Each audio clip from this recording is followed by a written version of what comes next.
All right, Coach, what was the key to the Raiders coming away with this win?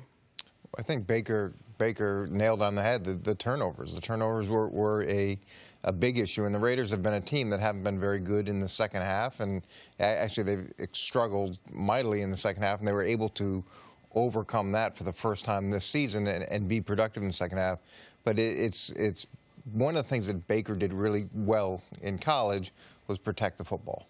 And one of the problems that the Browns have consistently had over the years is not being able to protect the football and having those self-inflicted wounds, and that's something that he's going to have to overcome moving forward. The key to the game was the short field the Raiders on. The Raiders didn't have to go 20 yards on the second touchdown inside the 10-yard line on the first fumble. I think that was in the third quarter. I thought that Todd Haley and Hugh Jackson, that they did a disservice to Baker by on that first series when they had the ball backed up inside the 10, the first play they called was a pass play. Now, the right tackle gets knocked into Baker, pressure and everything, but if I run the ball, you can't get pressure. All right, I'm going to run the ball on them first 2 downs. I might throw the ball on second down, but I'm going to run the ball. I got a 2-touchdown lead. There was no pass play for me with that field position that I'm going to put that young guy in the black hole, backed up in that end zone. Those are the loudest positions for those tackles to be in, and you could see that the seepage on that right side of the tackle, you got a rookie quarterback. Help him out. Run the football. You got a 2-touchdown lead in those situations. Even if you run it 3 times and punt, you're not going to lose it. If they don't turn the ball over in those 2 possessions, they win that game. The game doesn't get to overtime. They had plenty of opportunities to win. Baker, who I thought actually, aside from the turnovers, and that's a big but I get that, played well, made some really good throws. They scored 42 points. But they also had the ball to start overtime, and they couldn't go down and get points themselves. There are a lot of reasons Cleveland lost this game.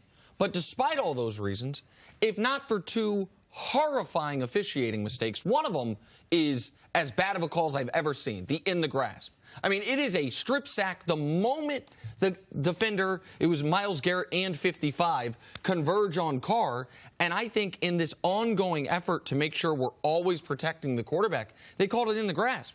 He was never grasped. He was the defensive end came around, hit the ball. That's a touchdown the other way with 6 minutes left with the Browns already leading. And then late in the game, they use replay in a way it is not meant for, where they use replay. Replay is there to fix obvious mistakes.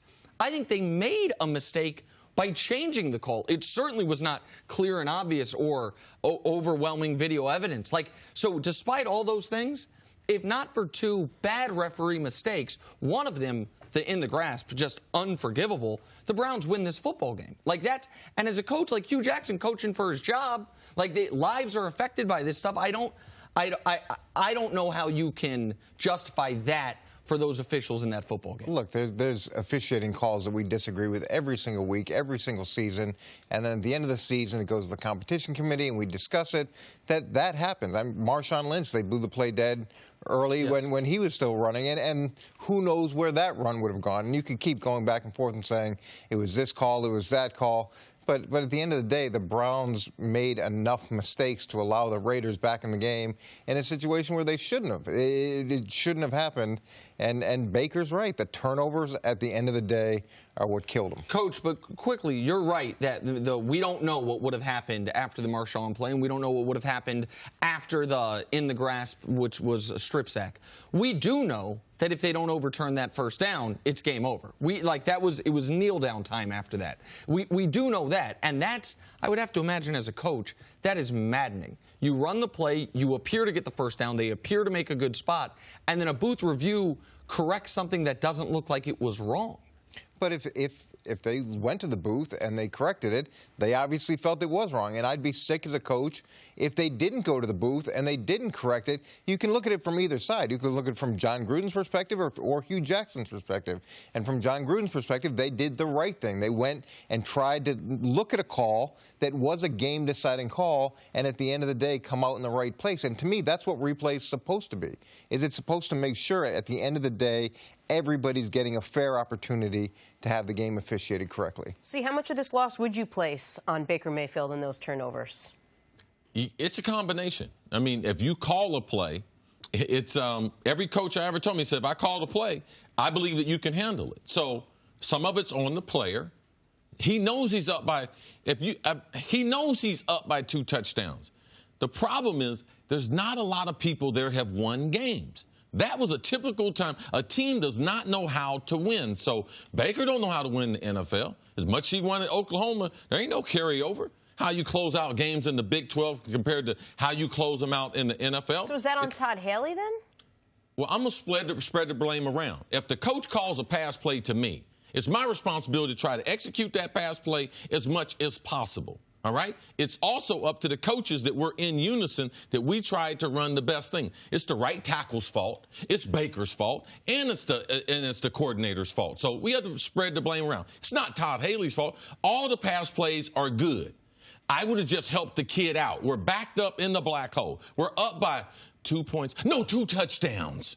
Run the football. There's a way to win football games, and there's a way to lose football games. Watch Cleveland, take it to the Pro Football Hall of Fame, roll it out. That's the classic way to lose a football game, by having a young quarterback turn it over in the 3rd and 4th quarter. And then you get the early 2-point conversions at the start of the game. You wonder, absolutely, why are you making those decisions at that point in the game? And you go and you kick the extra point. We're not even dealing with overtime. I mean, that's another thing that happened so early in the game. Then the refs aren't involved. Yeah, and so many other things happened after that. But you could look back at those and say, okay, well, why would you make that decision at that point? And you could argue, hey, we're being aggressive. We're, like going for it on 4th and 5 and from your own 42-yard. You could go down that track as well.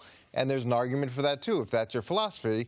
But at the end of the day, there's those decisions that you have to factor in. Cleveland right now sitting at 1-2-1, and all 4 of those games, they at some point in the 4th quarter were favorites to win, heavy favorites to win. Like, I know it's too much to expect they could be 4-0, but they haven't lost decisively yet. But to C's point, like, they have found ways to lose or tie games that are almost new each week.